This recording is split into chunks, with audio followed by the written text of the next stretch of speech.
بنگلہ سے خبر شامل کرتے ہیں۔ ہمارے ڈویژنل بیورو چیف تحسین حیدر رشید کی رپورٹ کے مطابق ستیانہ بنگلہ گورنمنٹ پرائمری اسکول 40 قافلے میں سالانہ تقریب تقسیم انعامات کا انعقاد کیا گیا۔ تقریب میں مہمان خصوصی رانا مظہر سجاد اسسٹنٹ ایجوکیشن آفیسر مرکز ستیانہ نے شرکت کی۔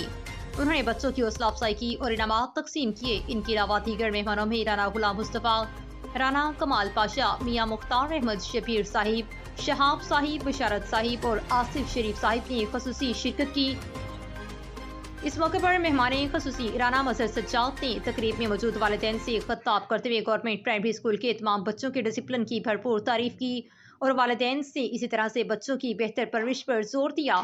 اس کے علاوہ انہوں نے گورنمنٹ پرائمری اسکول کے اساتذہ محمد حنیف، محمد عبداللہ، شوکت محمد شاہد اور حافظ محمد وقاص خالد کی محنت کو سراہتے ہوئے ان کو بھرپور کارکردگی کو اجاگر کیا اور تمام والدین سے التماس کی کہ وہ ہمارے سفیر کے طور پر پورے گاؤں میں تمام بچوں کو اور ان کے والدین کو اس باکمال ادارے کی رازوال کامیابیوں کی داستان سنائیں اور اس اسکول میں بچوں کو داخل کروانے کے لیے زور دیں تاکہ تمام اہل علاقہ اس سے مستفید ہو سکیں۔